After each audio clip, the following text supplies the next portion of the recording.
All right, let's do it live on a Tuesday edition of Cleveland Browns Daily. I am merely Bo. He is the great Z, and to his left, We truly have greatness here today. truly greatness, Stipe Miocic, joining us right off the top, man. Good to see you out here. Tell my wife that. You know, I just did. please. We did. We She's told the not- whole she's world, not- quite frankly. She's not listening. Oh, We please. got the kids. Man, good to see you. You too.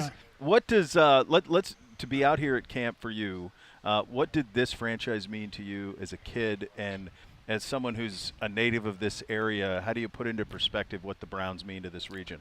I mean, it means everything. The Browns, it's the Browns. I mean, no matter good or bad, the fans are loyal, and just like when I fought, no matter if I won or lost, I always had people, backing me up, and that's what I love about Cleveland, man. And especially the Browns, they're no joke, and they're getting better. They're getting the right pieces in place finally, and I think the fans are finally going to be, seeing good stuff happen. You remember when you won the UFC Heavyweight Championship and the reaction, what that meant to you, what that meant to the city, the pride that it brought this city? You were like the first champion in Cleveland in quite some time. What do you think it would mean when you talk about the Browns here? The city's just dying for this team to be the Stipe of football. Yeah, when that happens, the city will burn. In a funny way. Like, I'm not saying like In a that, good but way. like, I mean, Not people literally, get- yeah. not literally, but like people, it's gonna be crazy. Like, I mean, I'm definitely gonna be there. my Browns blazers and all looking professional, but yeah, man. They when that happens, it's gonna be unbelievable. And you're here. You have a project that you're working on in terms of life after the ring. What can you tell us about it, and what can fans expect? Well, yeah, now I'm a content creator.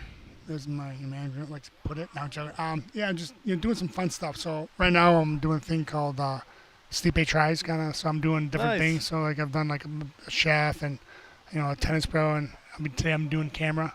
Nice. So it's just there'll be different stuff along the way to find different things to do, like maybe golf. I play golf. I really sat down and learned it. So I have a friend of mine. It's a tremendous game. It's The best. I love it. Because after like four holes, I'm sitting in the golf cart talking smack, drinking a beer, having a cigar. Because I don't want to play anymore because I stink. But yeah, that who knows? I mean, there's so many things that I want to try and do, and it'd be fun. Just different side of me, I guess you're saying. Yeah. When you're talking about golf, and that's the one thing I can relate, not a tennis pro, we can talk chefing. I do enjoy amateur chefing. But golf, to me, what's so cool about it is the constant quest for something that is unattainable. It is the constant quest to get better at a game that you are never going to master, and one day could be different to the next. When you were fighting, did you ever feel like you had the perfect fight? Was that something that you were always constantly, looking to have, quote-unquote, a perfect fight? Because I would imagine that would mean you pretty much kick the other guy's butt and you come out feeling pretty good. Yeah, I mean, no matter, not even just fighting, just in life, I always strive for perfection because you'll never achieve it, but if you strive for it, you'll get close.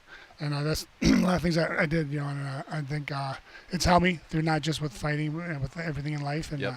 but yeah, I had some good fights where I've listened, and there's fights where I have not listened, and if I, I mean, and I was not perfect, and but yeah, I think there's definitely times, especially even during training, there's guys you spar with every week, and one week you just piece them up, you're like, yeah, it's gonna be easy today, and then they just destroy you. Like, what just happened? You forgot how to fight. It's just it's like my second DC fight. I didn't fight for a year because he was hurt, whatever. Then now we got the fight finally, and then I had my daughter as well, and so finally happened, and there's a lot of ring rust. But yeah, that first round I literally had no idea what I was doing. I'm like, what my coach wanted. He's like, do you know how to fight? I'm like, I don't know. I don't know what I'm doing. He's like, I'd like to. I mean, he picked me up like a WWE wrestler, threw me down. I mean, what is going on right now? But it just but that's the thing about sports. You never know, and good things happen that when you least expect it. What did you like about when you were trying out being a chef? What would be the specialty of Stipe? My specialty. While I was at Fahrenheit, Oh, nice. The Rock, of course, Beautiful. it was like amazing, and I took that pie half of it home. But my pie hot pockets, pizza bites, easy stuff. We got the air fryer, so it's so easy. Oh, man. That's One right. thing that's happened here in the last decade or so, and we see it especially at defensive line in Ohio State. Some of their defensive line coaches done it here too. Some of the hand tactics that you use in the ring in the MMA, like they're teaching a lot of that to defensive line play.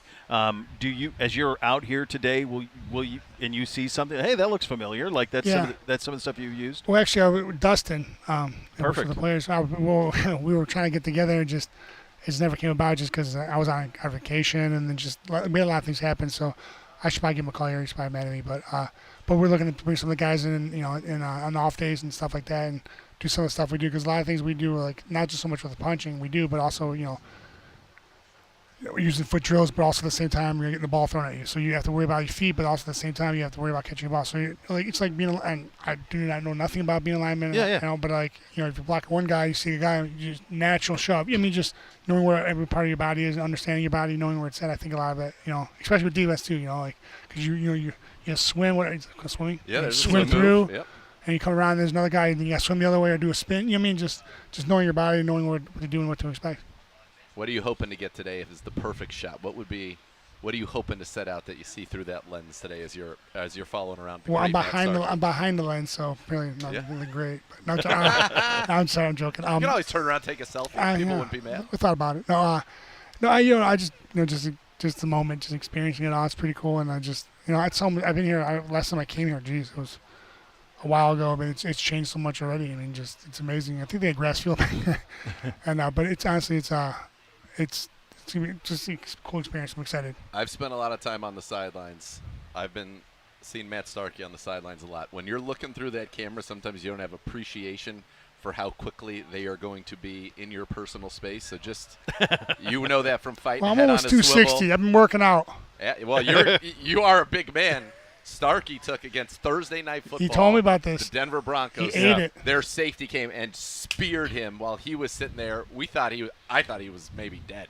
Mark Podolak's jaw was on the ground, and then he got up, shrugged it off like it was nothing. Starkey's a legend, but yeah, head on a swivel out there. I would have turned into a guillotine, fell back, boom, game over. He's ready. Sleeping. Tapped him out. There it is. Go to sleep. That's Like, Well, what- we might what- have to bring you to the joint practices then, because these are all Browns here today. But maybe we'll bring you to Charlotte or Philly Yeah. when an I'll be eagle like- comes over. I'll be then like a you go water ahead and boy. cinch him I'll be in. like, run over real quick.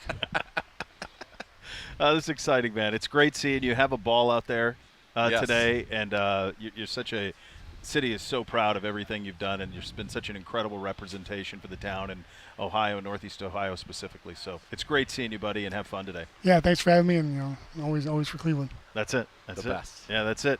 He's the champ, former UFC heavyweight champion of the world. He is Stipe Miocic. He's on site, and if you're out here, you're on your way out here, you may see him on the sidelines. that camera. with the great Matt Starkey. So there you go. That's very exciting.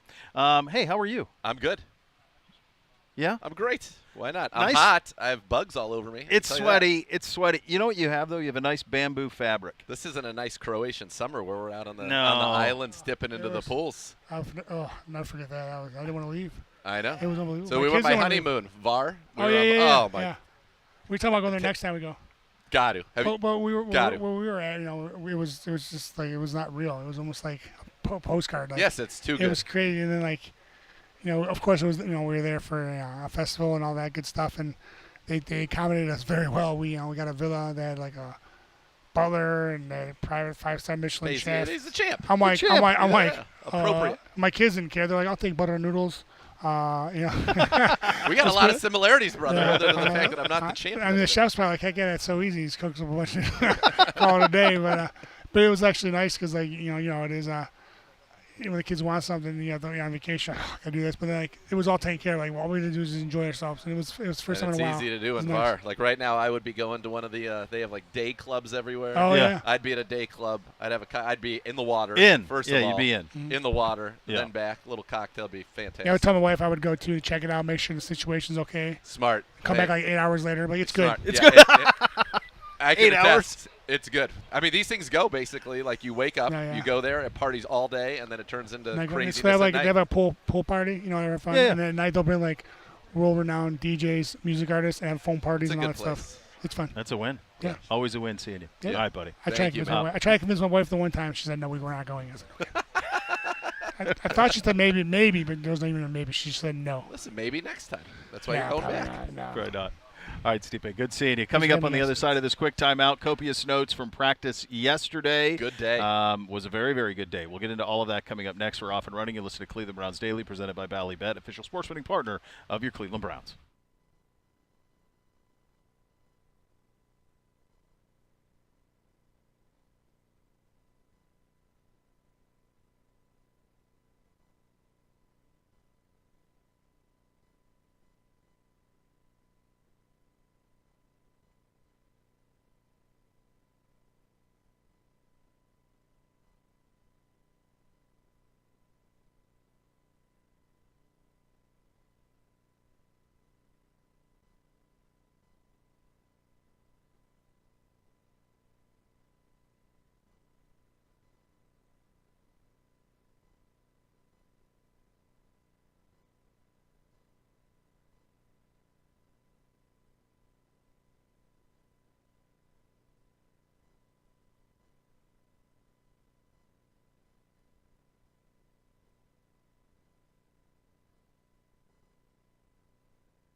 Bugs And everywhere. they're everywhere. Everywhere. Dude. They're like buzzing. So you said I had it right with me, but I'm still sticky as I Yeah, couldn't it be is. But stickier. this gnat situation could be a real monkey You know the wrench. word I'd like to use? Untenable.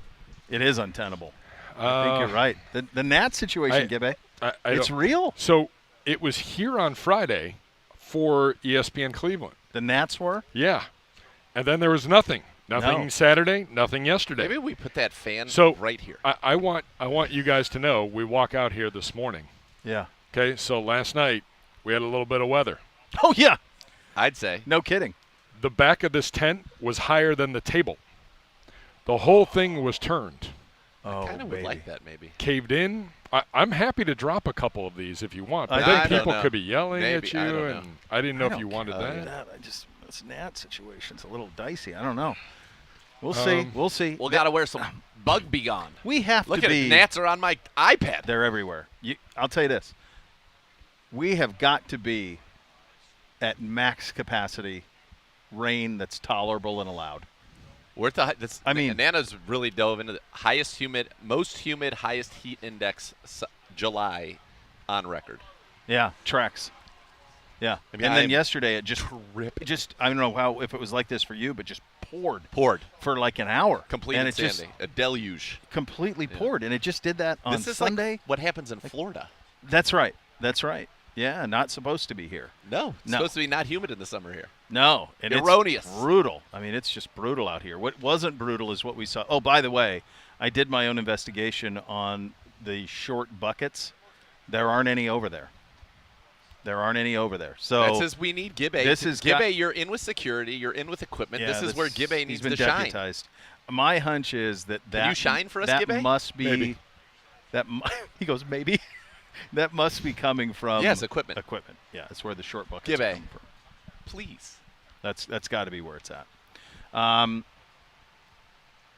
That You guy's don't got love a nice. Pittsburgh. That guy's got a nice high step coming out here. Man, that he's- referee. He's spry. Did you like that little That bounce was. in him? Little That was a bounce good in his job. step. It was a nice job. Hey, speaking of nice jobs, end of practice yesterday was fun. After we had gotten off the air, It was great.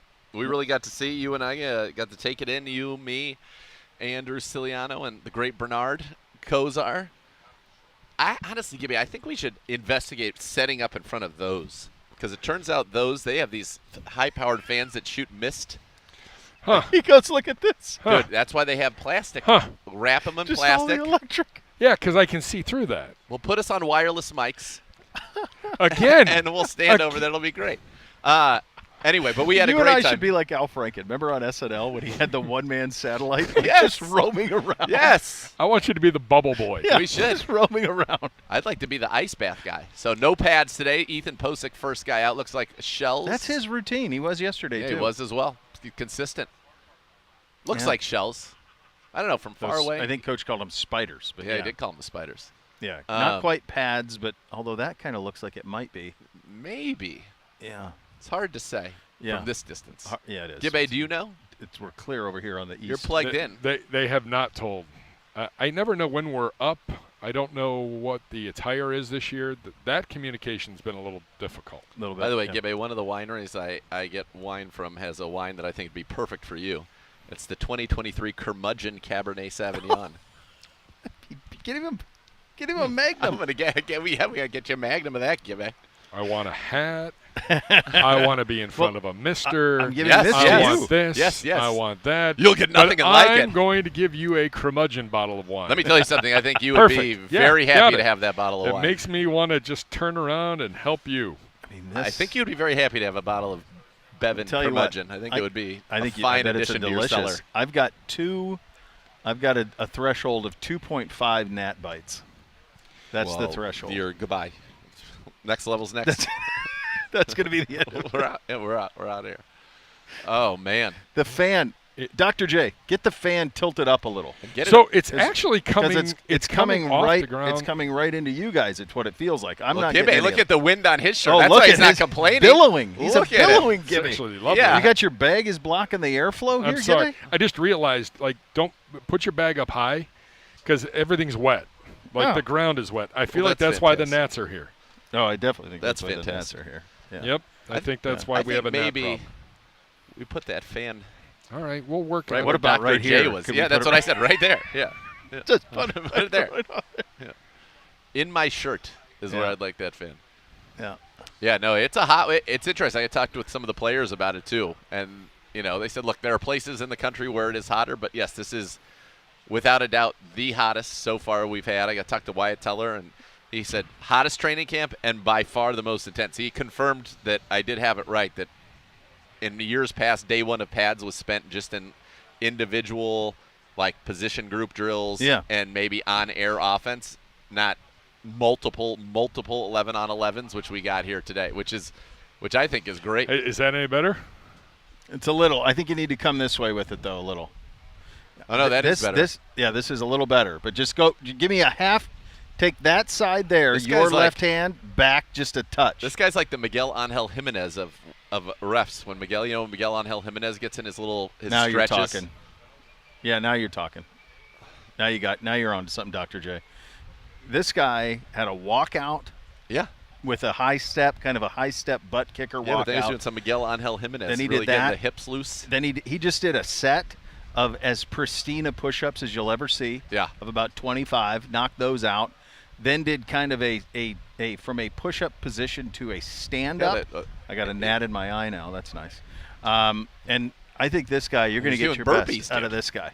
Well, yeah, and now he's This taking guy's- pictures. Yeah, he's got By the all way- his work done ahead of time. Speaking of impressive yesterday, as we see Shedeur Sanders walk out, I thought he had the two best plays of the day.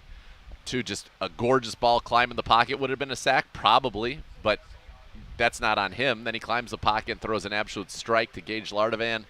And then the walk-off at the end of practice. 4th and 3, all-out blitz, rolls right, buys time, finds the open receiver, throws a beautiful ball for a walk-in touchdown to his tight end, Sal Cannella. So I thought Shedeur was excellent yesterday. The trackers had him at 9 of 9, 2 touchdowns. Yeah. Which, again, those trackers are a little silly. But it's fun content. But Hey, I man, thought he I'm looked the godfather of the tracker. well, You are, yeah. You birthed it from your loins, Gibby. I did. you said it. I did. Manziel. You I said was it. a tracker. That was big. Look at that small bucket there. That's the small bucket. That's the one Jeez. you're looking for. In all seriousness, he was sensational yesterday. Yes. Sensational. I want more. I Yeah. want to see more opportunities for him. And look, Dylan Gabriel had some very nice throws, rolling left, flipping the hips, or rolling right, flipping his hips, hitting Jerry Jeudy. He had a great ball to Deontay Johnson with the anticipatory throw on a tremendous route from Deontay Johnson, by the way. Still has no question about his ability to create separation and run routes. Flacco had a really nice ball to Caden Davis in a very tight window that got Bernie really excited. But, yeah, Shedeur Sanders was sensational. And I think the question is – not question. I think the thing that we don't see is, it was said he's got a big learning curve, all of that stuff, but that's stuff that's not between the lines. yeah. So where is he on that? Because what we've seen between the white lines, to me, has earned him more opportunities in high leverage situations. Me. I concur. We. We, Goose. We. God, that great move with the face. That's. I think Game I got it changer. sorted out now. Now we're all. Everybody's comfortable. And actually, it's kind of comfortable, bouncing off of here Yeah. to the back of my neck. Yeah. Now you're getting. I See, noticed the Gibby, gnats. though, you talked about how these new fabrics are not great fabrics, but if you want to be like a sail and catch wind under your fabric, that's actually a pretty good shirt for that. It's a good shirt for that. That's right. Yeah. Are you, I am as big as a sail. No. It would be the same No. if any one Any of of us It's were the wearing cut. it. And It's I the think, cut. I think this might dry this out and maybe kick the gnats. Oh, well, Maybe. Send him down yonder. send them on down the way. Not my Some prayers. problem. Someone else said that recently. Said what? Not my problem. No, he did. Gibby's got a heater right He now. is on a You got a heater. very strong 20 minutes here, Gibby. Yeah. Right out of the gates. I agree with you. I don't know. We don't know what is, in the classroom, the meetings, whatever. We know that that's a big learning curve there based on the type of offense and what they did at Colorado and what he's trying to do here. Correct. But what I can see with my own eyes and what we saw yesterday was a guy who is a very natural thrower of the football. His pocket presence, I think he had a big moment, and we were on with the great Bernie at this moment when he climbed the pocket Yep. and he trusted it. Yep. And That was the one to then put it Gage. over the top to Gage. I mean, that was a massive play. The play at the end, the touchdown at the end. He's growing leaps and bounds. There's a very natural ability to him. He looks very natural playing quarterback. There's nothing that seems too fast or too big for him. You just got 2 gnats in one. Dude, I've been bit twice now. Um, These things are unreal. Stop on my legs. Yeah. No, he is. And that's what we've always known about him. And that's why when you watch the tape that you are so excited about him. There are certain people, in the media and otherwise who just have the narrative or just decide they don't like him. I Based think on what? they don't like him. They don't want to like him. I don't know. Ask him. What did he do to you? I'm sure he'll be around blocking our view in a little bit. We can ask him directly. I mean, But I think what's interesting is the notion that he was going to be a distraction, that he was going to be, is all bollocks. Yeah. And it is not the case in any way, shape, or form. He has been a model citizen since being here. Thought it was great. We saw the interview with Dion where he's talking with the playmaker Michael Irvin and said, Shedeur said, "Don't come. Yeah. You'll see me in the games. Yeah. Don't come. I don't want the distraction. Don't want any of it." And I think that's, he is so locked in, and he's been playing well. He is incredibly accurate. He's been very decisive with the football. I like that he's out here early. He's going through his plays right now as we see him out there, kind of getting mental reps with one of the coaches out there, going through today's script and just trying to get all of his reps to be ready for it. Because, part of what you have to learn, and I think part of the biggest jump in terms of now going from college to the NFL is first, did you ever call plays in the huddle? Yep. And so when the answer to that is no, that means you have to learn. I mean, There's a we're lot. well over 5 bites. Yeah, there's a lot. You've got to learn a whole new language, and you've got to be able to communicate in that language. You've got to be the professor. Yes. You have to be the most fluent. You have to understand what everything means and be able to communicate that to everybody with conviction on your team. The other part is the process of what does it mean to be a quarterback in the NFL in the meeting room, in your note-taking. We talked about the quarterbacks and the show. Kirk Cousins has all of his notebooks. Now, it's hilarious. I asked Joe Flacco about that, and Flacco, he's throwing some of his old notebooks out. He's like, I told him you can get these out of here. Or Kirk Cousins has every notebook that he ever had.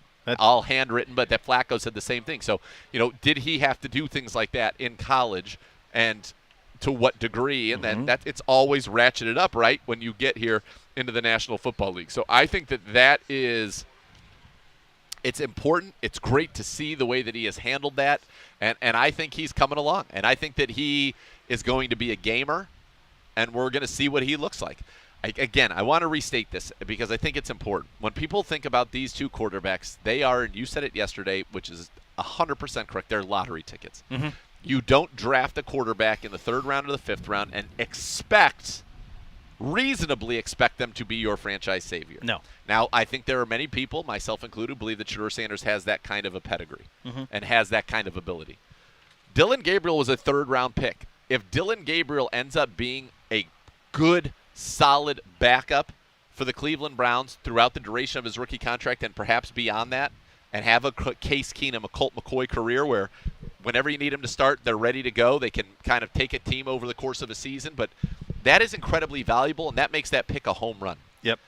Anything beyond that, if Dillon Gabriel does become the guy, that is gravy and franchise changing, like you talked about yesterday with Brock Purdy. But that's much more the situation that we're dealing with than we just drafted Jaden Daniels or Drake May or Bo Nix. Right, yeah.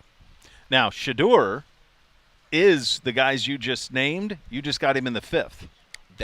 Yes. From a talent standpoint, from a pedigree standpoint, he is that. Yes. You just got him in the 5th round. Correct. And so that's where that lottery ticket analogy comes from, really, Totally. with him, is that you kind of stumbled into this thing. Listen, the reality is in today's NFL, any quarterback that can become your guy that wasn't drafted in the 1st round is a lottery ticket, and that is a massive bonus. Yes.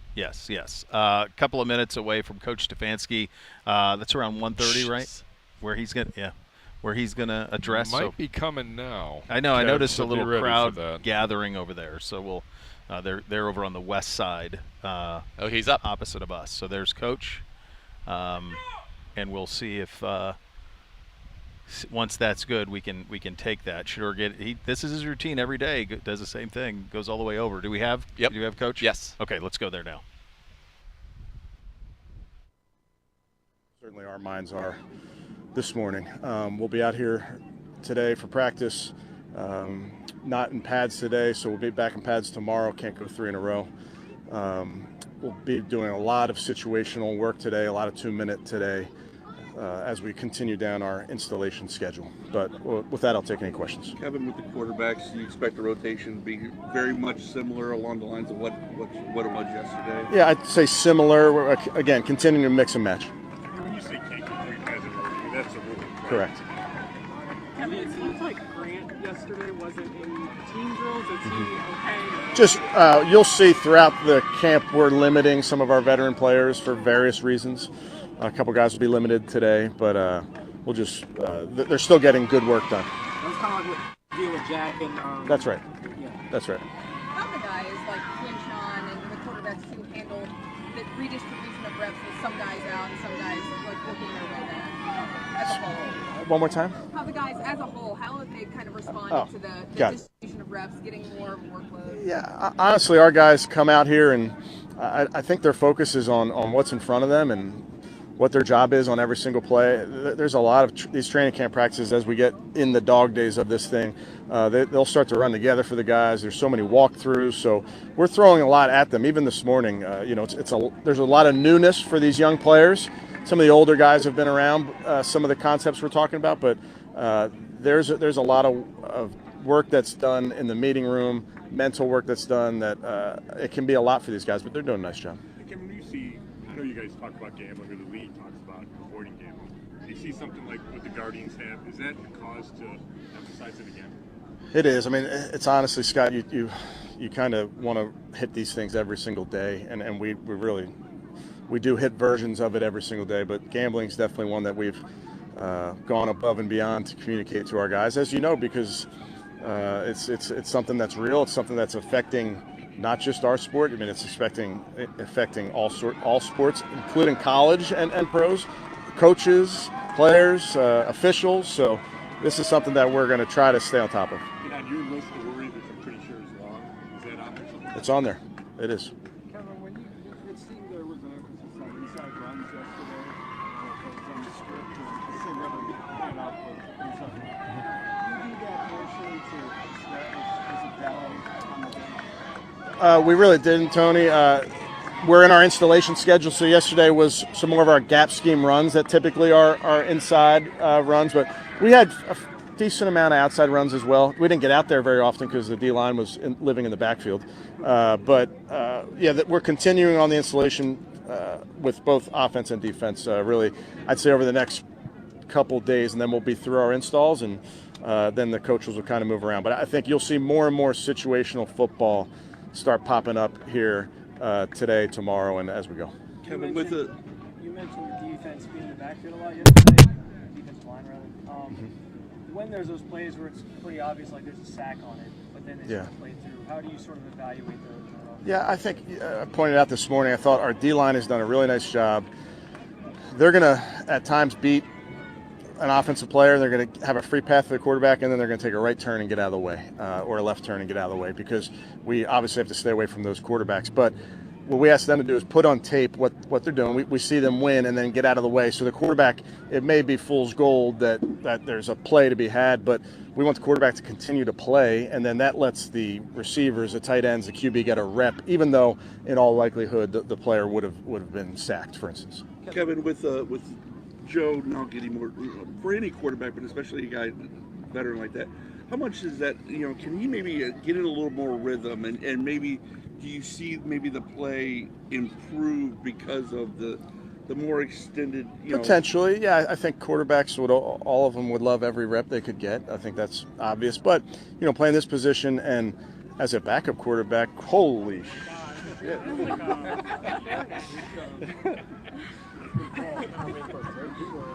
Like I was saying, Chris, backup quarterbacks are used to going in a game with no reps, so that's part of the role of QBs in general, is just to be ready with at a moment's notice. So, but I do think Joe, with of course more reps, just like Dylan with more reps, Shedeur with more reps, you get more comfortable as you get more turns at it. Kevin, It's not related if you want to call it up. well, you want to use that as a drill for quarterbacks of what. Yeah, you got to be able to hit the curveball, right? Kevin, we heard from Harvey today, and he talked about being frustrated last year and never feeling like he was necessarily 100%. Just how have you seen him work through that? And it seems like he's come back with a different, renewed sort of like mentality. He's got the right mentality.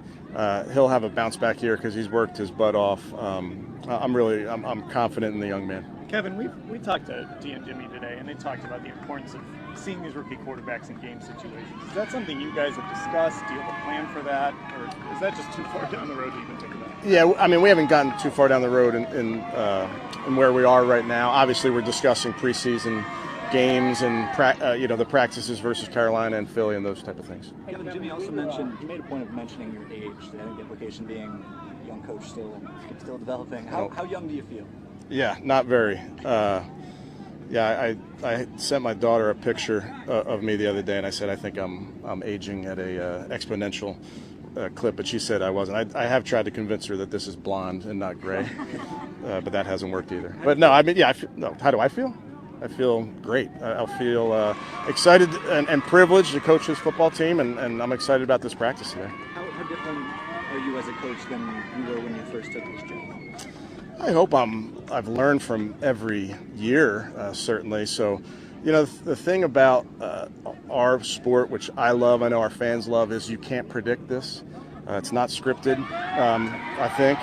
And it's the greatest reality show there is. So we as coaches and players, we have to be prepared to navigate anything and everything that comes our way. And that's the fun part of our business. Kevin, when we were talking to Martin Emerson earlier today, he said that he played injured last year, and perhaps he should have taken the game with so long. How do you deal with that with players? I know you don't want guys getting hurt. It's definitely a balance. You always are trying to protect a player from himself. We'll never put a guy out there if he's not able to protect himself. And then that's that fine line where guys play injured, whether it's injured, hurt, whatever word you want to use. Like that's how guys have played this game for a long time. We'll never do that where there's something that would need to protect themselves from them. But I'm not surprised a guy like MJ is going to play through injuries, because the truth is no one's feeling 100% once you get through a couple practices in training camp. Specifically, what is important to see the two rookies during the season, the future decisions on next year's draft? And he said, absolutely, he said, Kevin knows that too. So I'm wondering, you've had 9 quarterbacks start the last 2 years. Do you think the natural attrition of the season will take care of that? Yeah, I would tell you I'm really not there right this minute. It is still July. It feels like July. So we'll just keep the focus on that, Tony. Any injury updates on Tevin McGinty? Nothing other than to say everybody's doing a nice job. So we're getting close. Yeah, still out. He'll do a little bit more. Yeah. Kevin, when you look at a coach like Deuce that's really high energy, really interactive with the guys out there, says he lives vicariously through them because he can't be out there playing anymore. What is it where guys maybe like Dylan Sampson, some of these younger guys, what can they learn from him? Why do they gravitate to him? Yeah, Deuce brings it every single day in the rooms, in the meeting rooms, out here on the field. He's so competitive. He's been a great resource for me. He's a former player. He's been through all this. He's played this game at a high level. He's obviously had different stops at coaching, so I rely on him heavily. But he's a guy that's never afraid to share with anybody what's on his mind, and I think the players appreciate that about him. He told us today that he never saw himself coaching. He didn't expect to be coaching. Does that surprise you? It does. It does in the sense that he has such a big impact on this building, and not just the running back room. I think he's a guy that a lot of these guys, when you've played this game at a high level, like Deuce has, and they have the experience going through a lot of the things that these guys are going through, I think they naturally lean on a guy like that. Just a couple more. Sampson provoked a lot of noise yesterday. The hit by Sweat. Yeah. What did it look like on pitch? Yeah, it was good, clean hit. That's what we're doing right now. We're not doing it today because we're not in pads, but if we're not live, we're in thud, which means we're thudding up the runner, and that was a good rep for Dylan Sampson to learn from, to keep his center of gravity as low to the ground as he can. Tell me about player development. How do coaches get developed? Yeah, it's a long answer, but I try to be very intentional about coaches' development among our staff. There's things that we do in the off season. There's things that I do throughout the year to make sure that I'm doing my part in developing our coaches. So in some ways I have a curriculum and how we're trying to do that, but the greatest way to get developed, at least as I've been around, is being exposed to different coaches. And we have some really, really, really good coaches that like to share with each other and sit in meeting rooms and put the tape on and go back and forth from offensive, defensive perspectives. And I think there's great value in a staff that pushes each other, both in how you see the game and also just maybe some of your shared histories. On those plays that are sacks, since we ignore you and key stats and all that. Yeah. Should we count those? Should we not? Sure, count them. Who cares? Who cares? Good? Good. Thanks, Jeff.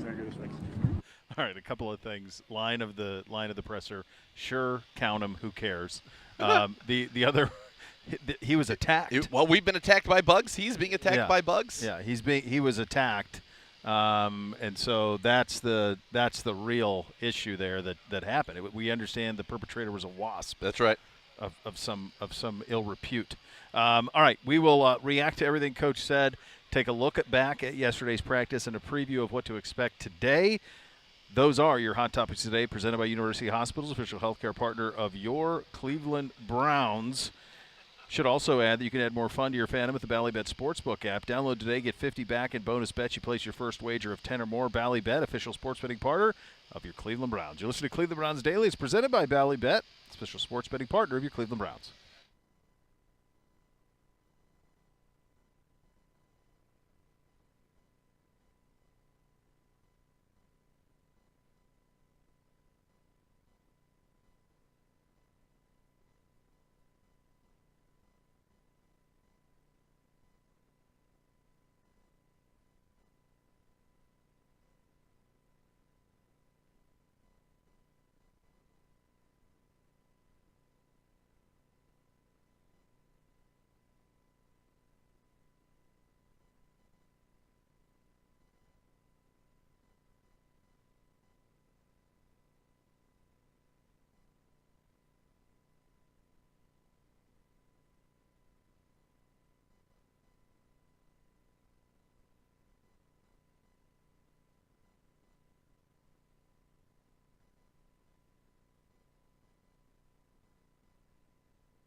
And Browns Training Camp is presented by Gregory Industries. Gregory Industries, industry leader in roll form steel manufacturing, official partner of your Cleveland Browns. America builds with Gregory. And as has been customary, every day this week at camp, you're out here by 1:40, and we're getting some individual warm-up stuff in, and away we go, buddy.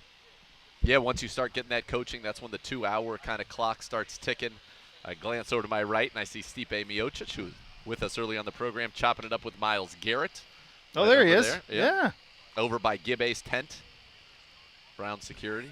It's Gibbe's tent. He's been deputized. He's been deputized. He certainly has. So they are in shells today. That's what Kevin Stefanski said. They are in shells, and that they'll be back in pads tomorrow. Can't do 3 days in a row in pads this time of year. And then there were a lot of questions to Kevin Stefanski about playing the rookie quarterbacks in season. And I think just to give a little context to that.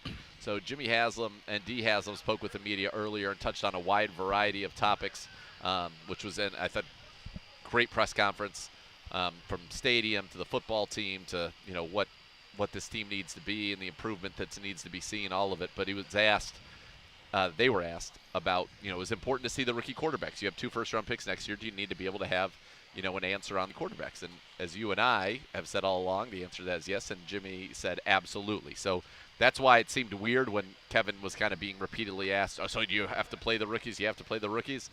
Listen, at the end of the day, one thing that Jimmy hasn't made very clear, he was asked point blank if he picked Shedeur Sanders. And was he really? Yeah, and they said there's a narrative out there that do you care to comment on that? And he said, of course, sure. Went through the timeline, said if you'd asked me when I went home on Friday if Shedeur Sanders would have been a Cleveland Brown, I would have said no. I said, but Saturday morning we had meetings. Then we had more meetings as the day went on, and Andrew Berry said, we're doing it, and so we did. So, no, I did not pick him. Touched on Quinshon Judkins, said he's cautiously optimistic that he will be signed and be here soon as they let things play out in the legal process, let due process play out. So it was a wide-ranging, a lot of stadium talk, obviously. Sure. They are very, very excited about it. But, yeah, a lot was about that rookie quarterback. And as we said all along, it makes a great deal of sense to see those guys. And we've kind of thought the season might play out in a few tranches. And the goal of everybody who's up ahead of the others is to eliminate the need for tranches. Otherwise, I think it's a little fact-finding. Absolutely. And I like how you phrase that as we kind of talked about this all summer of if it's Tim or I'm sorry, if it was Joe or Pickett, whichever one goes first, as long as you're not going to lose your job if you're winning. No. That's not what's going to happen. So as long as there is success, you'll keep that gig.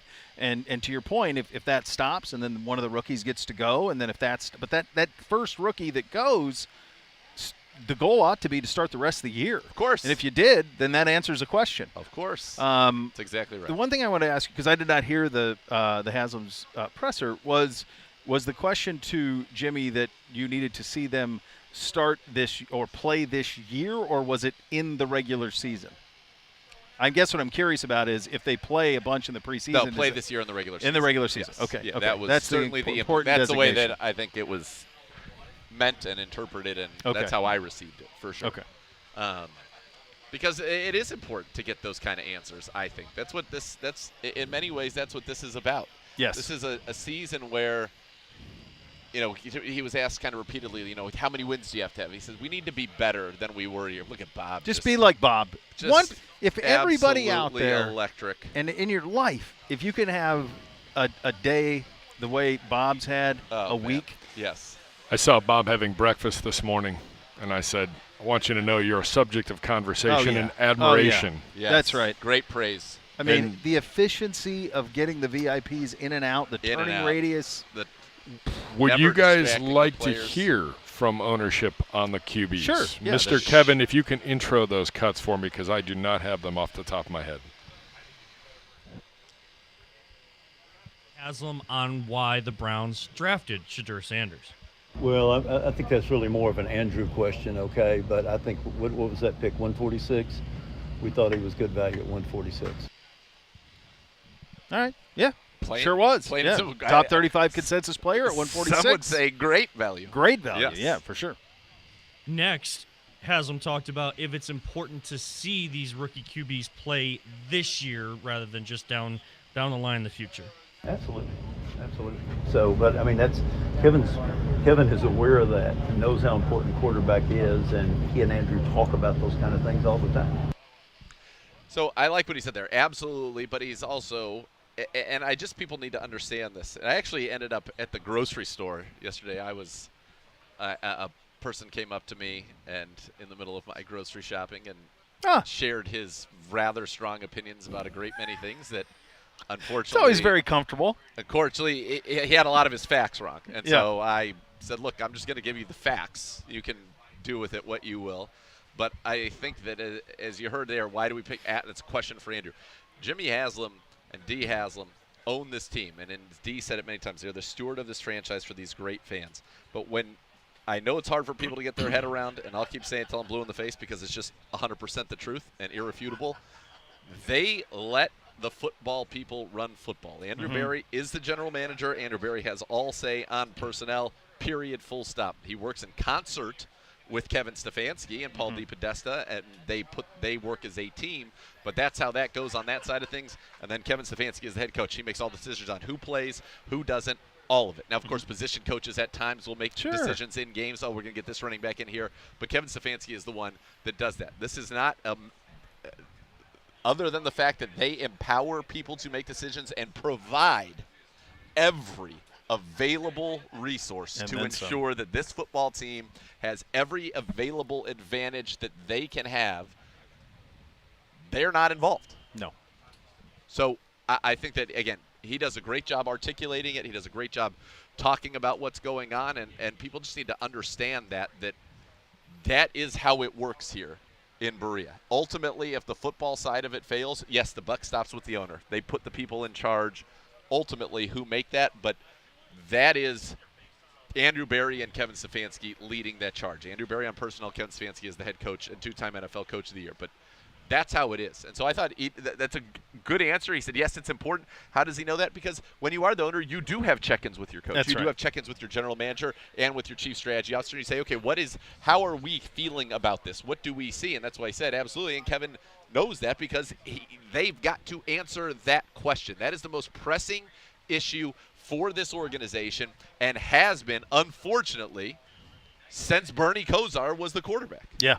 Yep. And it is still an unanswered or an unfinished quest. And so, yes, that is the priority in every single respect for this team. Can it be Kenny Pickett? Can it be Dylan Gabriel? Can it be Shedeur Sanders? Those are questions that you would like to have answered on some level this year. And then you get to move forward beyond that. I actually think you have to have all of those answers by the end of this year. I believe so right? as well. You know what but I mean? You mean, could you could. I don't think you want any ambiguity. Like, you As- should know, yes, we can, yes, or no, we can't. There's a future here or not. As you said, though, there is a scenario that exists that one person does so well that you don't get to see another That's person. true. So maybe Yeah. you don't get an answer on them. But I believe if that happens, you're getting an answer. Yeah. That's part of getting the answer right there. Yeah. We got any more cuts, Kev? Or- Yeah, just a couple more here. So this is Jimmy, and these are very short and to the point, which we always love to hear from the owners. This is on Shedeur and Dylan and their work being put in right now at training camp together. And I'll say this for the two quarterbacks coming in, and I know everybody has a vision of Shedeur, but he's come in the building, worked hard, kept his head down, and done what he's supposed to do, as has Dylan, which is no surprise for either of them. There That's right. And Dylan came in as – you have to understand his history in college football, the amount that he's played. He came in as probably the most pro-ready from a mental aspect side of the game as anybody in this class. A lot of people said he was the most impressive quarterback in this draft. Not just our organization. Other teams talked about it from their pre-draft processes. The most impressive quarterback in this draft. Everything that happened in the meeting rooms, all of that, right? So there's no surprise there that he is being regarded and is quick and is ready to get rolling. Wow, whatever Gerard just did right there. Is good? That was so good. Now, we've moved a little bit, so We I don't have want to, you're fine, Dr. J. Stay where you're at. Stay where you're at, Dr. Dr. J. You're doing the right things, Dr. J. But, yeah, No I'm not stress. surprised in the least bit that Yeah. these guys have come in here and that they have worked and that they've been professionals, and it shows, in the successes they've been able to have on the field and the respect that they have of their peers, which is ultimately to be a successful quarterback in the NFL, you must have that. Absolutely. Kev, one more you thought?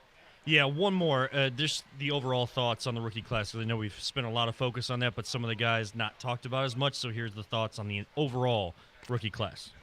You know, it's too early to say, but we like our rookie group. We'll know a lot more, you know, after we play 2 or 3 exhibition games and the young guys get to play a lot. But we like the group, and particularly if Q can come back, we like it a lot. Listen, Mason Graham's been very, very impressive. He looks great, body in a great spot. Carson Schlesinger had probably the defensive play of the day, filling the hole, leveling Dylan Sampson, who's had some nice runs in his own right.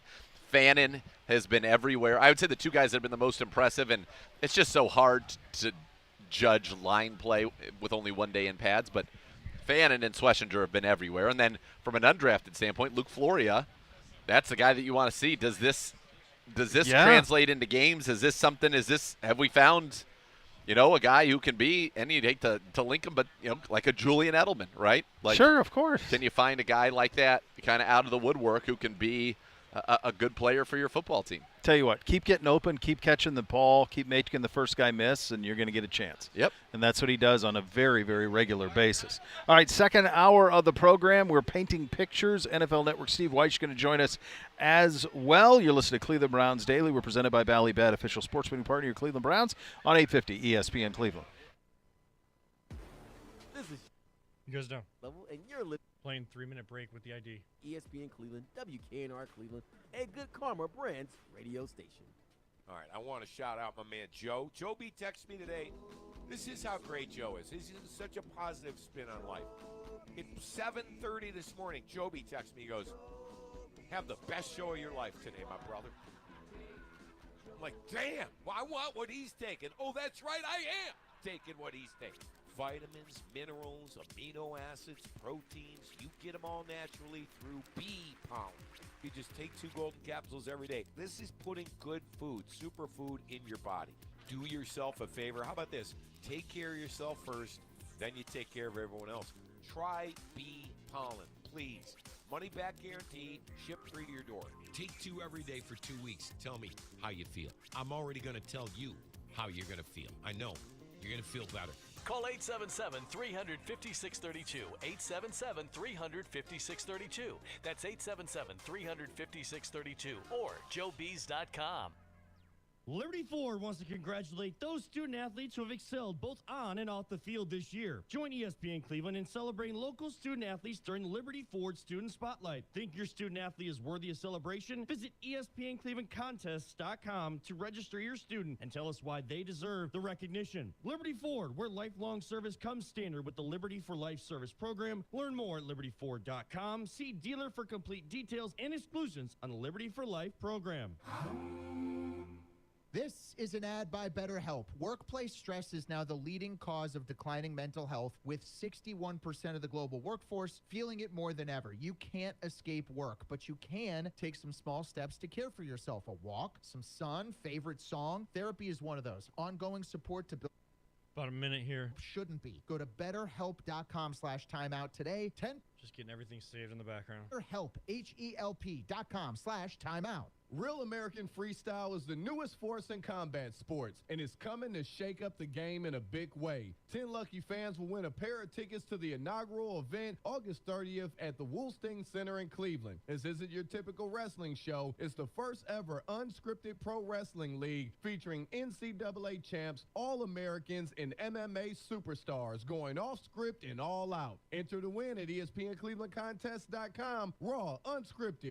Back in 30. American Freestyle. Hi, gang. Riz here. Use promo code ESPN July right now and get $150 off your reservation for the Browns London Takeover, powered by True Fan Travel. Join the Really Big Show, Tony Grossi and I, for the trip of a lifetime. VIP tailgates, exclusive fan parties, game tickets, Browns legends Josh Cribbs, Joe Hayden, and more. Flights, hotels, game day transpo, your ticket. It's all handled. You just show up. Go to browns.com/takeover. Coming in. Code ESPN July to save $150, but hurry, spots are going fast.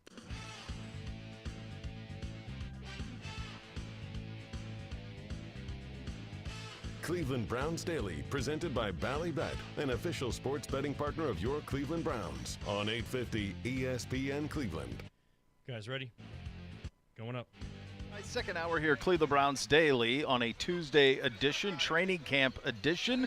The team's starting to go through their stretching, their warm-ups, and some of the one-on-ones or some of the individual stuff, and now we get to go.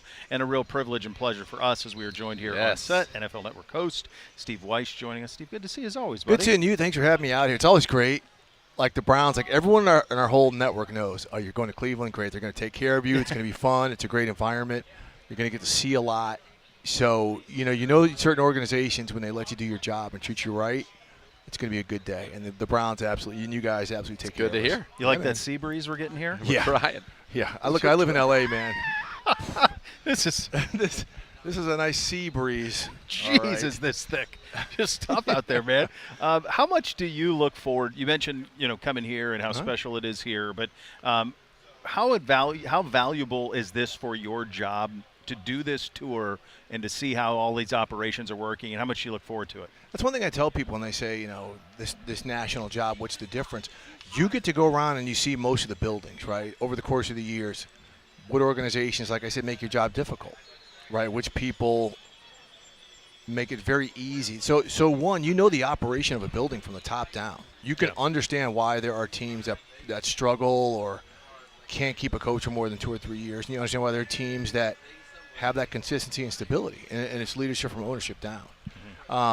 But then training camps, it's awesome because this is the one time, you guys know this, the coaches are looser. They're accessible. Yep. You get more time with them because once you get strategizing for an opponent in the regular season, that's all they have time for. Yeah. Let's find out what they're doing on 3rd and short on the plus side of the 50. Things like they have no time to tell you how they're evaluating their backup wide receiver who they think may one day be a starter. So that's what's so great about this. And then, over the years, seeing like a rookie come in raw and get his butt kicked the first couple of days of pads and develop into a Pro Bowler and establishing those relationships that carry on. So it's really good. It's funny. I was talking to Brian Baldinger, and he's like, we interviewed Denzel Ward. He's like, oh, man, this guy's always glowing, and he just talks so much. I was like, as a rookie, you could not get a word out of him. You're right. Remember that? He came with Baker, and we were like, dude, can't let Baker take all your shine. Yeah.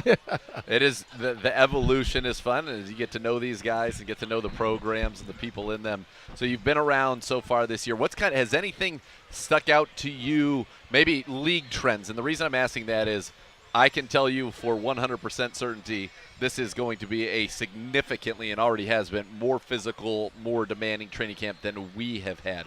Is that something you're seeing as you go around? I think it depends on the club. Okay. And, like the age of the club. Like, I was in Washington. They've got a ton of older players. They just brought in Laramie Tunsil and Vaughn Miller and guys like that to add to Bobby Wagner and some of the – so they're not – like Dan Quinn's going to make it super physical, but not with those guys. Yep. Right, let's get the young people, let's beat on them. Let's see who really wants to do this. When I was in Atlanta, they didn't have pads on, so they're just trying to make sure Michael Penix and guys like that are on the same page and doing – like you see the talent, but – it's once you get into days like this where you're in day 5, day 6, where they're not only physically pounding on it, but they're just jamming encyclopedias. For young people, those used to be real thick books full of information. Encyclopedias of information into their heads and seeing how much they can handle. How, in the years you've done this, and, this is unique for us, we have a 4-quarterback competition here, 4 guys. Can you really do that? Kevin will probably have to pare that down at some point. But because of the injury to Kenny, the 2 young guys got a bigger stage yesterday, and then today we anticipate you'll see a little bit of a bigger stage for them as well. As you've been through the grind of this and quarterback competitions, what do you look for just to see that it's clicking or not? Well, it's so interesting, and I'll just go back to a couple of years ago. It wasn't a competition, but when Deshaun was here with DTR and some of the quarterbacks here, you want to see how quickly they adapt, how they play behind second-team offensive lines and third-team offensive lines, and just see the field. Like, I remember Dorian Thompson-Robinson here. He was moving that ball up and down the field. The system was perfect for him. He understood it. It clicked, which is why I don't think when he had to play they had too much reservation about thinking, okay, he's conceptually he knows how to understand. But, a lot of it, we can talk about arm strength and this and that. It doesn't matter. They're not here. If they can't get the ball to where it needs to go, they're not going to make the team. Yep. But when it comes to competitions, to me, it is how the other 10 guys in the huddle respond to that person. If this dude has no charisma, no pizzazz, and just kind of goes through the script as it is, but if he's like, let's go. Come on, guys, we can't have that. Let's get there. Okay, my bad. that's the guy. Okay, the other guys, okay, respect. Let's keep it going. Let's have a good practice here. Yeah, you've got to be that leader. Yeah. You have got to be the tone setter. And in this sport, you have a quarterback or you don't. And those who do play in the playoffs and play for Lombardi trophies, and those who do not are on a quest to become one of the haves. And the Browns clearly on that quest here. You've got 2 rookies. You've got, we've seen what I would call reclamation projects, first-round picks who may be on their second, third, fourth teams where it starts to click. Baker Mayfield, former Brown, Sam Darnold, Geno Smith. Yeah, you hope right. that maybe, okay, that could be what Kenny Pickett is. But you've got some guys, and then, of course, the veteran Joe Flacco, who I think we all know exactly what he is. And, boy, he was darn good with us 2 years ago leading this team to the playoffs. That kind of – it's going to be interesting because it's so many new guys that not only do they have to show that they can do it, but they're coming into a new locker room. And even for Flacco, it's the NFL. A lot of guys who are here in 23 are not here. And he's a year older, and the guys coming in are a year younger. Yeah. Look, I covered Dan Marino, in his final years in Miami. And when these dudes were coming in, this back in the day, once again, a kid's reference, I'm a boomer, they had big boom boxes, right? And these guys are playing like, the hip-hop and rap. Marino's like, hey, I'm going to go ahead and play my AC/DC and all this other stuff if you guys don't chill this stuff out. And they're like, who? So, I mean, that's part of it as well. But, I mean, that's what makes it fun for a lot of veterans and young players as well. And, that relationship, I was just talking to Kevin Stefanski. He said the one thing that's made this quarterback competition great is the room is so good. Yeah. Like the way they relate to each other, to the quarterback coaches, to the coordinators. Like they're all trying to enhance the other. And that's the only thing you can ask for as a coach in a situation like this. Let's go league-wide for a minute. We're early, right? 6-7 days in. Is there a team that you start to get the feeling we're not talking about enough?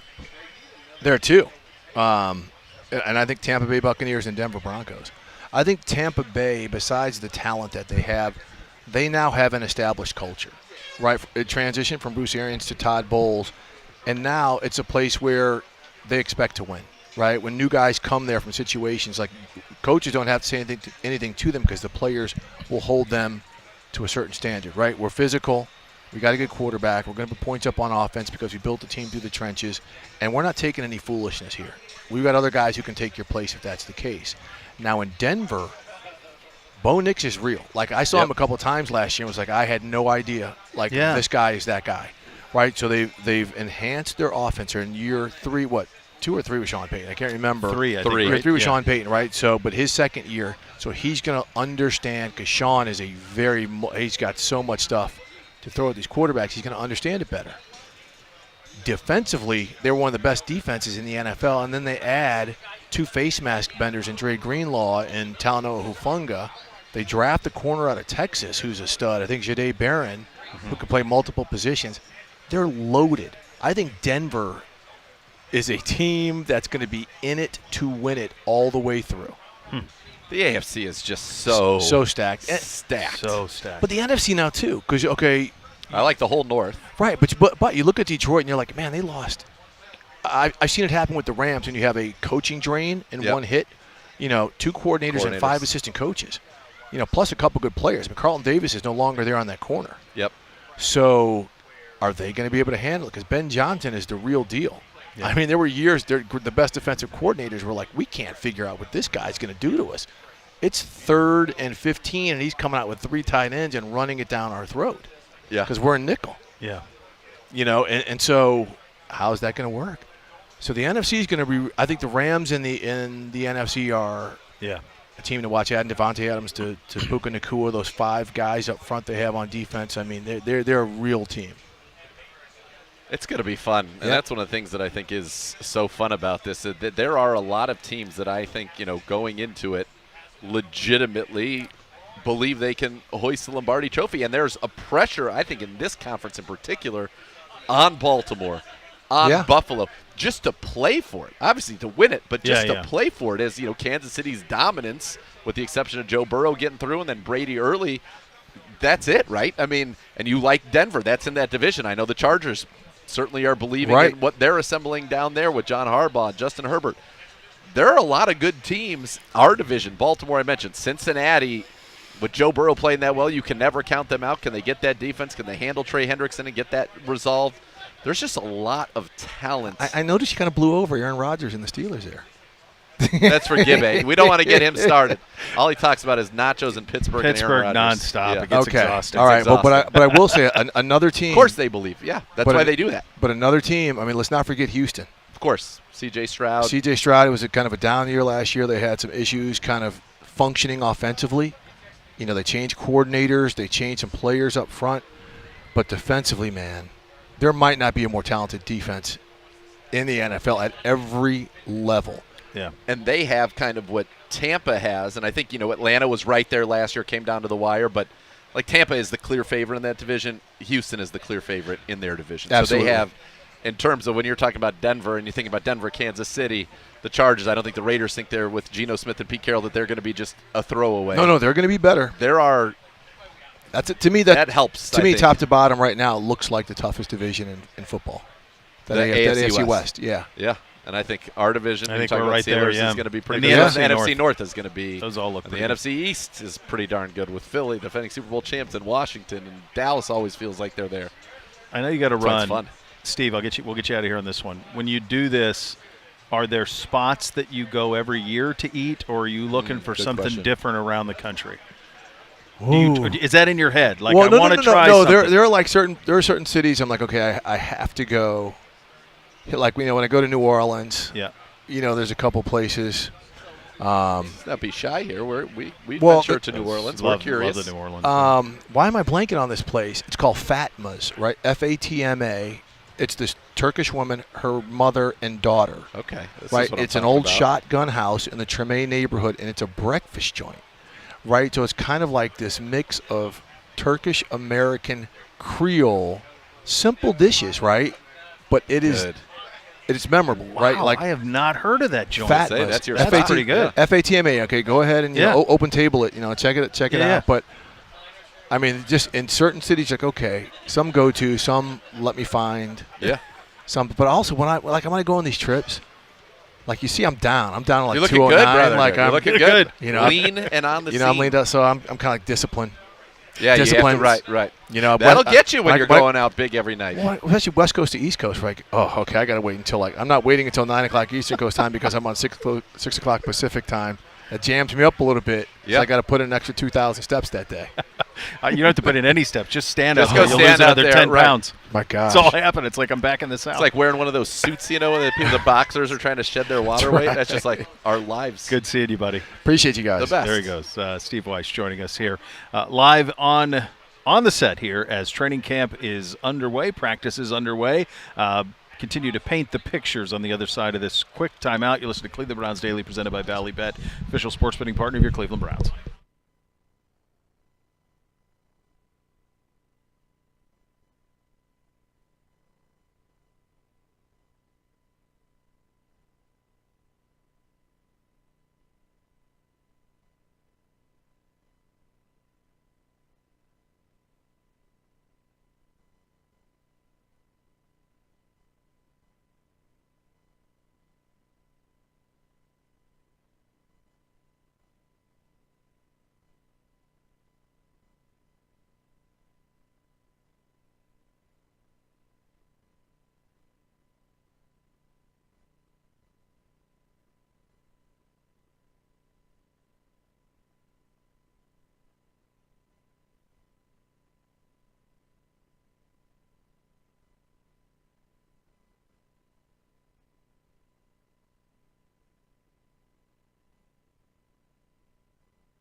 Elk and Elk, serious lawyers, serious injuries. Call 1-800-ELK Ohio for a free case for you. Elk and Elk's proud partner of your Cleveland Browns. Bo, Z, Tyvis. Oh. Hello, gentlemen. Oh, hi, buddy.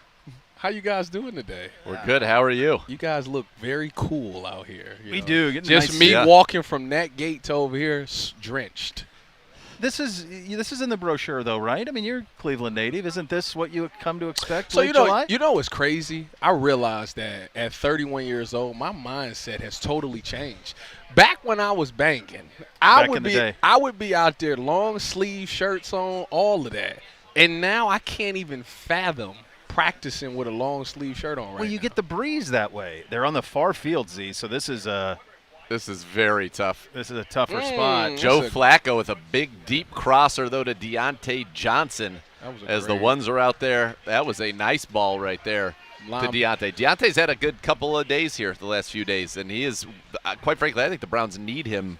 Former Pro Bowl receiver, former 1,000-yard receiver. You need him to step up and kind of recapture what he had been in this league. Well, you know, Nathan, anytime you're the 32nd ranked offense, you need some weapons anywhere. You know, Jerry Jeudy's only one guy. Every defense is going to come out there, and the number one person they're going to circle when that defensive coordinator get up there, we have to stop number 3. So you got to find another way to be effective in this. Hopefully the run game is better this year with them going back to Kevin's system. And if Deontay Johnson could get anywhere close to what he once was, with Jerry Jeudy taking all that attention, that will open things up for him and David Njoku. You know what I liked about that play? First play of 11 on 11. I'm not sure who the receiver was on the far side, but Caden Davis running a deep post to clear out his and a cover 3, clear him out, and read the deep safety. If the deep safety comes down on the dig, you throw the post. If the deep safety goes back on the post, you throw that crosser over there, and that's what they got there. Which I just is like the way they started. Yeah, like that's a good start. Deep and let Joe eat. Play 2 was a nice run from Jerome Ford. So first time we've seen Jerome Ford in these team periods. So that is good Dylan to see. back now, or is that still Joe? That's That still is Joe. Still Joe Flacco and Myles Garrett. Yeah. That was Myles Garrett. That is a quick sack for number 95, who makes a habit of that. It was funny, somebody was saying, why don't they just blow the plays dead when the sack gets there on social media? And I saw former Browns defensive tackle Perion Winfrey wrote back, because if you did that every time Myles was out there, you wouldn't run any plays in practice. Yeah, he's become one of those people that you just ignore. Like it don't even count. Yep. It don't even count. Yeah, you got it. You got it, but we still need to get the look for the quarterbacks and the running backs. Really, if we could just move a couple of those guys. Looks like Flacco, looks like a run to the right side there.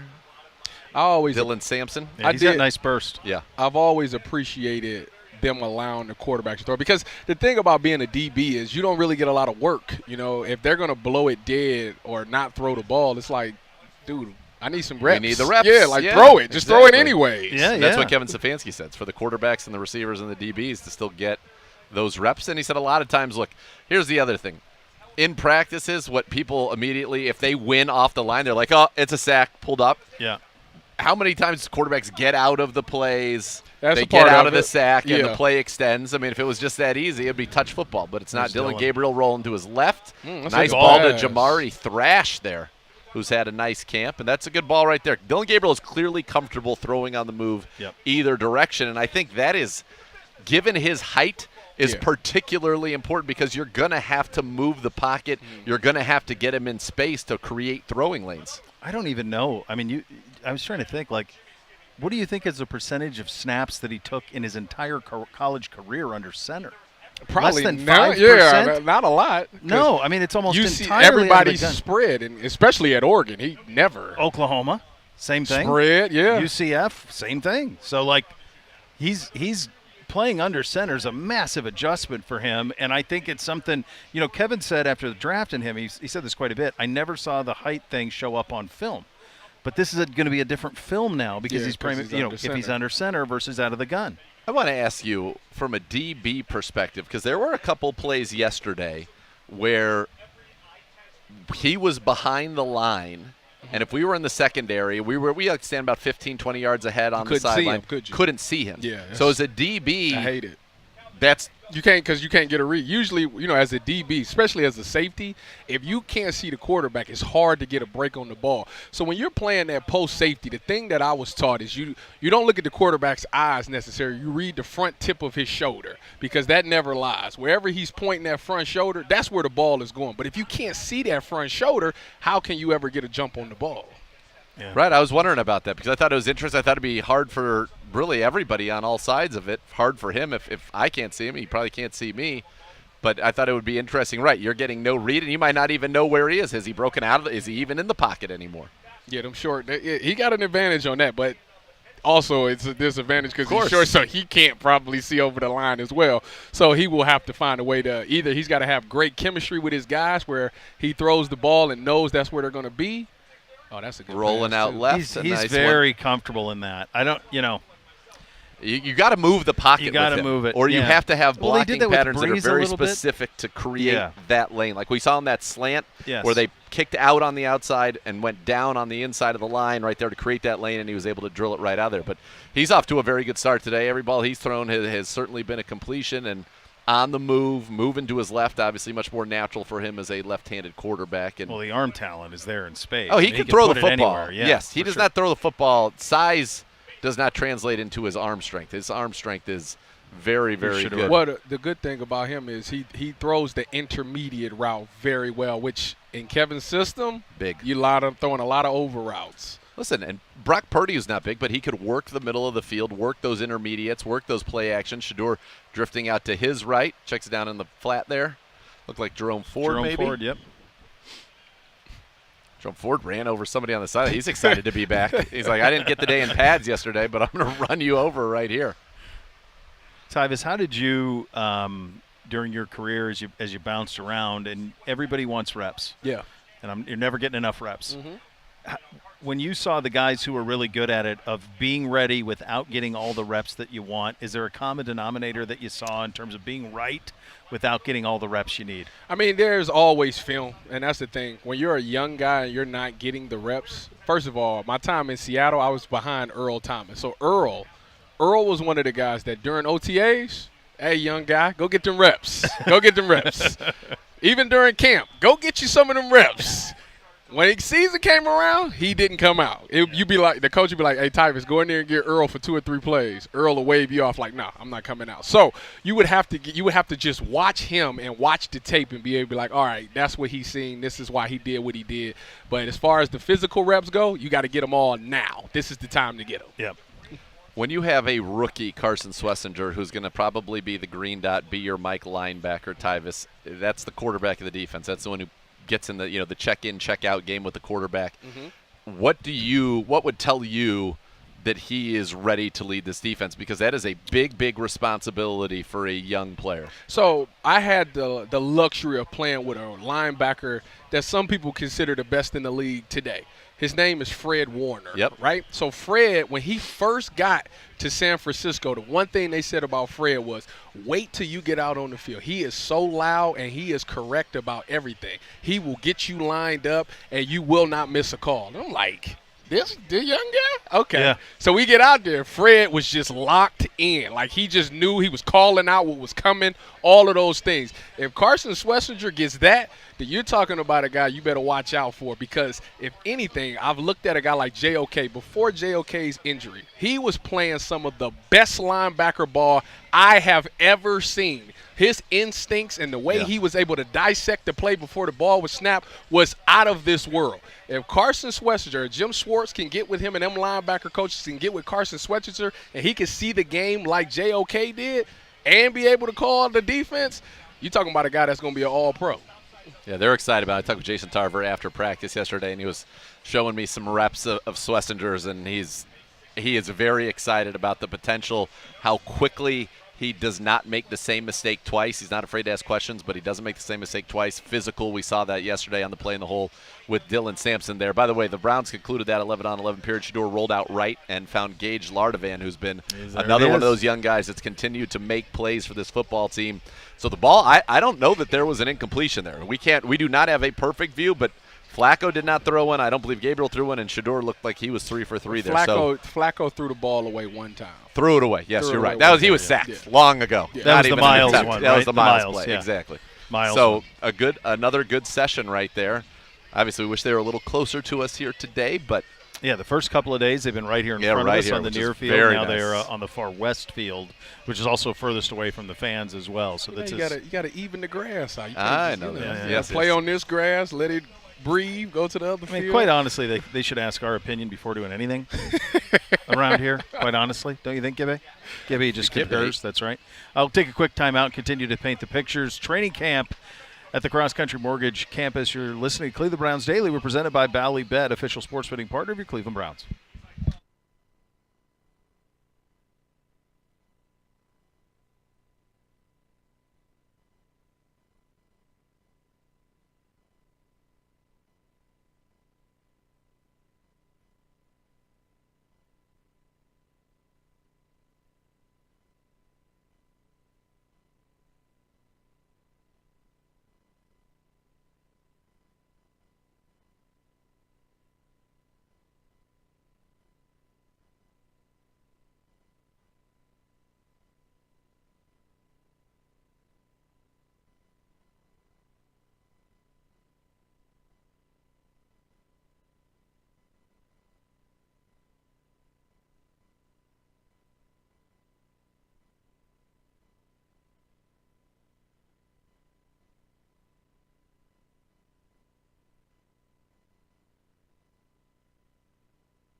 Morgan Wallen is bringing his I'm the Problem tour to Huntington Bank Field. It's August 15th and 16th. Country sensations Miranda Lambert, Thomas Rhett, Ella Langley. Tickets on sale now at huntingtonbankfield.com/Morgan Wallen.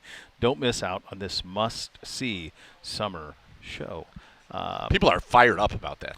They are. You know, he does this thing where he walks out with like a Yes, local a celebrity legend. at everyone, like a legend. Is that Miles? Where are we? Are we around on the 15th or 16th? Where would No, we be? we are not. In fact, we will be in Philadelphia. You're in Philly. We're going to miss both nights. It's Friday, Saturday. We Okay. play Saturday. We get maybe home- you could maybe get back for Saturday. Maybe. But Yeah. no. And in Wisconsin, he walked out with Favre, Yep. Yes. but wore the Hoff 72, Wisconsin 72, Yeah. which was a big deal. Yeah, very big. The Hoff was By quite the pleased. way- Hoff was in attendance. Said, "What the heck? What the heck? What the heck, man? This is great." Pretty cool. Yeah. Wisconsin Hall of Famer? No? He's in. And he went in he's with in, EJ. He's in many Hall of Fames. Well, He's in a great many Hall of Fames. A great many Hall of Fames. Hence the Hoff. Yeah, hence the Hoff. The Hoff. That's why. That's why. Yeah. Yep. So we had some 11-on-11 work, and now again, I got to be honest with you. I think Kevin should ask us before he starts going on those far fields. It's a little bit more difficult to take it in. You know what I wanted to talk about? We didn't have a chance to talk about this yesterday, and Tyvis Powell's with us as well. Mason Graham with the pads on. Looks great. They say he's got like a really quick burst. He does. Yep. Yeah, he's quick. He's quick. And you could start to see it with the pads on. You're like, oh, okay. Well, now I see. We saw it at. I know. Yeah, Yeah, I don't yeah. even want to talk about it, but Yeah. we've seen it before. We've seen his work. Yep. We're not familiar. We're very familiar with his game. Very familiar with his operation. It's a good operation. Yeah, it is. It is. Yeah, it is. So this is a little kick return, the new kick return special teams, which is really kind of like a running play. Do you remember these gnats growing up here, Tyvis? No. Like these little No. gnats we're dealing with today? No, but it's very annoying. It's a problem. Yeah, It's a problem. It they need is to get like annoying. a bug zapper out here or something. Yes. Well, Gerard got himself some. He got sprayed up over there. I'd like to see. Gibbe, can we get one of those cool like blue lights? Remember when you were a kid Yeah. and you had the blue light Just and you hear the zap. zzz? Yeah. Yeah, just hang one right here. It'd be great. I think those This things. is our last day out here until Friday. Oh yeah, that's right. Because There's tomorrow a we're in the morning. morning. Tomorrow's Morning practice and Thursday. Gosh, a off. show from the AC. 2 shows. Well, Love that. One. One. Y'all Bo's spoiled. going. And then Bo's leaving Bo, us. Yeah, Bo, Yeah. I know. Oh yeah, you'll be down, Down and- with you. Yeah, he'll be kicking me off there I'm seeing you a lot this week. Way more than I'd like. Thursday and Friday. Yeah. A little bit of special teams work over there. A lot on of the other special field. teams work. Yeah. I feel like this was going on before Listen, we went. when to you break. are It a was, team, yeah, it was. It was started before when we went to Yeah. break. Yeah. if you're a team that, and I think this is a fair assessment of the situation, when you are a team that is going to be built on good defense, potentially elite defense, ground game, play action shots off that, don't beat yourself on offense. I mean, I don't think we're going to be a team that's consistently putting up 35 a game, but Yeah. we can be efficient operators. You have got to be at worst neutral and probably better than neutral. You got to be plus on special teams if you want to be a team that can win maybe more games than the perception of you going into the season will be. Well, when you look at the last couple of years, we haven't really had no explosiveness on special teams. Nothing. Yep. I think the biggest play that I can recall is in the preseason game. Somebody hit somebody and caused the fumble, but it got like called back for some odd reason. It was in Jacksonville, and it was Winston Reed caused the fumble, and D-Hop had gone over that's the exactly 50-yard what line. it is. Yep. Yes. So we haven't really had those type of plays on special teams. And another thing we got to really fix this year is the turnovers. Yep. Like for the past couple of years, That's what I mean. turnovers has been Turnovers and penalties. Man. I mean, I go back to, I believe this was last year. Man, that all runs together. In Washington, we played in Washington last year early in the season. Yes. We had a play yeah. where we started off first and goal on the 1, and we ended up kicking a field goal from like the 20 because it was like penalty, sack, penalty, kick, field goal. Yeah, it's about right. And I think 2 of the plays were actually touchdowns that Every were time taken I go off to the that board. It was stupid like, city, man, we never have good. it is our nation's capital, Gibbe. Correct, but other Well, than to be fair- one good half of football from Deshaun Watson, have we done anything in that city in 12 years? And to be fair, you didn't do anything in that city anyway because you're in Landover, right? Correct. So it's My guess is you that never might even, be why I'm angry that every could time be. I got to go there. Yeah. I don't know that. Do you I don't guys need to even, stay at the University of Maryland.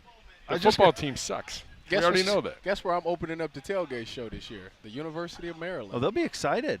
They usually show up in the tens and thousands. Congratulations on all your success. The last time I went to Maryland, that's the first and that's the one and only time I seen Coach Meyer like upset, because when we walked in, when we walked into the stadium, the student section was like kind of there already. And when we walked past, they was chanting overrated. Oh. And he was like hot about that. Not having It's it. like, we're overrated? I'll show you overrated. I was like, man, that's what gets you. That's 14. Yeah, I think that was 14. Yeah, 'cause you What guys- did you hang on him? I don't even remember the score to that game. I just know we This won. is at 14? That's the most It's important 14. part. So Stand by. I was at that game. That was the first ever Big Ten game at the University of Maryland. They gave them you guys Oh, that was so as the wrong. opponent. And I'll never. My big argument was always to Gene Smith was you've added two programs that do not fit this league and that do not care about football. And his argument was, well, yeah, but they're going to care about football, and those markets will rally behind because the Big Ten's coming to town. Well, you could have got a ticket for about $8 to go into that game. And I'll never forget, and newspapers were still pretty relevant at that time. Yeah. The Washington Post that day had about that much on page 6 of you guys coming to town in Maryland playing the opener. Did not care. The That's district crazy. didn't care. They had, it was like- like I wanna everything that they say- hoped would happen. It was Baltimore. It was Ravens. At the time, Redskins. It was Nationals, Orioles. That was the whole sports page, and they had a little it's tiny crazy? write-up If I about the first Big Ten game If I at remember being Maryland. correctly, they had Stephon Diggs and DJ Moore at the time. Well, the Stephon Diggs part of it, because Urban wanted him bad. I know he like did. he went all Oh, in I on him remember as that. much as he could. Yeah. And they lost him, but he really thought he could be like the Harvin. Looks like we could be getting back to a little worse. It's like a little 7-on-7. Can I interest you in 52-24, 533 yards of offense for the Buckeyes, 4 interceptions. All right. Raekwon McMillan, Dorian Grant, Darren Lee, and Eli Apple. 2-minute drill, Couldn't 7-on-7. Flacco out there with the ones. First one was just an underneath completion, but then they're going. So we got a chance for them to actually get into our view. Flacco checks out to the sideline. Jerome Ford looks like he picks up first down and gets out of bounds. So Kevin Stefanski said today a lot of situational work. And you know, Ty, is situational football. Teams that are the best teams in 2 minutes going into the half and at the end of the game are teams that win a lot of football games. Yeah, that's a fact. You got to be locked in.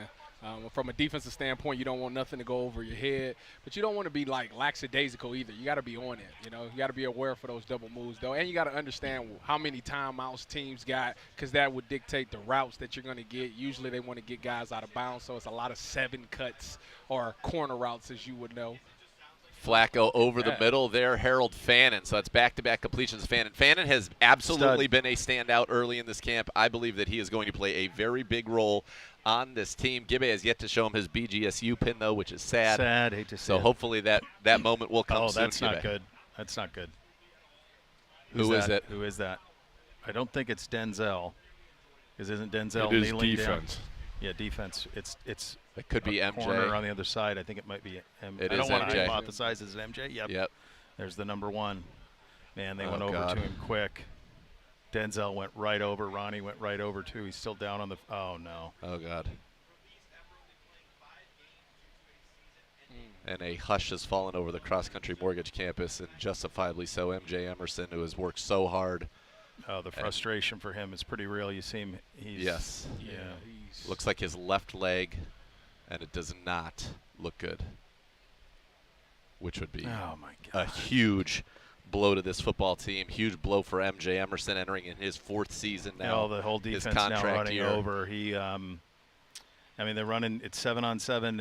It's 2 minute. It's quick. And it wasn't near the play, was it? It was adjacent. I mean, the play kind of went that way. But Fannin kind but of I just don't think stopped he running was to, really like, give into himself it. up. Yeah. No, that's. This does not look good. That's not Everybody's good at taking all. a knee here. I mean, he just has worked so hard in such a massive year. He said he did a lot of soul searching after last season, do everything he can to get himself back to being the guy that, you know, looked to be on an elite trajectory. 29 passes broken up his first 2 years. He had 4 interceptions that 2 years ago. Last year was a bit of a down season. Everybody moving away from him now. Here comes the card.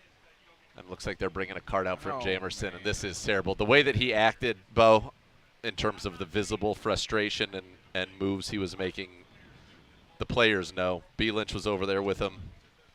This Well, makes me that's- sick. I love MJ Emerson. As soon as I saw him down and I saw him pounding the turf, and then I saw how quickly Denzel Ward got right over there and was down with him on a knee, you see the severity, and then you just see the reaction. You pray for the best in these situations, and you hope not, but so many of these people know what's going on, and when you see this type I hope of what thing, happened down is what happened in Dallas, where they thought Guyton had torn his ACL, and then the MRI revealed that it was not. It was a different injury, and so that's certainly all you can hope. That's a non-contact. I don't even think he was near it. He was I don't think he was adjacent, but he either. wasn't. He was way we're just downfield. running here, man. Like there's no contact here. It's just going through. You're going full speed, but and This they're makes loading me him on sick. the cart. I now. love He's MJ on. Emerson. One of the best guys on this team. Even last year, in the midst of his struggles, sat down with me and gave me like 25 minutes and really opened up about what he was feeling. And here's one of the harsh realities of the National Football League is he is going to be carted off, and practice will continue. And now the Browns' cornerback room looks, if it is the worst, significantly different than it did a second ago. MJ Emerson was a guy that I think was on a Pro Bowl trajectory. He certainly has that talent in him, worked so hard there. This was a big season coming up. Big season for him, big season for his family, big season fighting, all of it. Yeah. And he has been taken now over here to our left. He'll be taken into the field house. Towel over his head, and you can tell he's emotional, and this makes me sick. That's heartbreaking. Yeah, it is. That is heartbreaking. You see how fragile this is, right? Though. I mean, you That's think about everything. you guys that do this, and then all of a sudden you're right back out there. You got more plays, and you go about it. But this is going to change a lot. Dylan Gabriel running with the twos now as they continue. But it's wow. always tough to go on after that, especially when it's a player of that caliber. Yeah, this is, I mean, and this casts a whole different tenor over this. If it is what it appears to be. Yes. You know, God Cam willing Mitchell. it's not, but God, yeah. please no. Like I'll say, I love MJ Emerson as a person. Yeah, he's forget so him as a good. football Such a good player. dude, He man. is. The second he was drafted, he and I have just always like clicked, and my heart breaks for him if this is what it appears to be. And defensively now, this is a strength. You know, it was the secondary, and it was going to be MJ and Denzel and Greg, and now Cam Mitchell's going to have to step up. You're going to have to get other guys on the outside to have to step up. Chigozie Anuzium. This is unfortunately the harsh reality of the NFL. But you think about right now, let's just take ourselves Dude, back. it's July. A few months ago. God.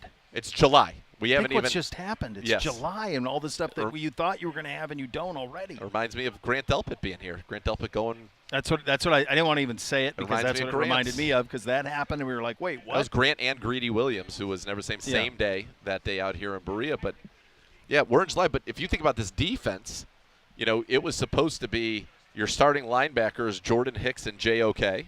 Yeah. MJ Emerson a corner, and now three big pieces of what were your 11. Two of them we know for sure. Jordan Hicks is retired, and good for him. JOK we know is not going to play this year, and that just had all the look. And again, if you hope that it's an emotional reaction, you hope it's wrong, but that had all the look of that being not insignificant. You've been through enough of these. We've been through enough of these practices. Usually the body language is right. Yes, it is. You know what I mean? Oh, God. That Sucks, terrible. man. Yeah. That really sucks. That's, success for this team. And look, this kind of proves like just how this world is. Like you're right back to it. And we're still out there practicing, and guys are out there, and you got to just brush it off and move on. But it's in the back of your head for the rest of this practice for sure. And for brutal. the rest. And just from the needle that was going to have to be threaded for this team to have success was entirely or mostly dependent on a defense that was top 5 or 6 in the league. Yes. And you just outlined it in terms of what you thought you would have, and now, I mean, for the JOK thing, but I mean Hicks and potentially Emerson in the first week of practice. Yeah. 2 of your 11 at the onset of camp.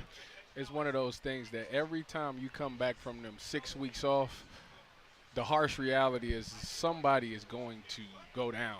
You just hope it's not severe, but in this case, he is in such great shape. He worked so hard. He wanted to prove to himself, prove to this organization that he is a cornerstone. And, you know, I think of it because I love him as a guy, but you think this is they're big. If he's out this year, big financial ramifications. He'll be a free agent at the end of the year. Obviously, I think he would stay here in Cleveland, but he had a chance to go to the Pro Bowl this year and collect big money. He's got the size. He's got all of it. So hoping for the best here. Love you, MJ. And that's going to be the story today. The injury to MJ Emerson happened about 10 minutes ago. Next Level is coming up next. Thanks for listening. Cleveland Browns Daily, 850 ESPN Cleveland.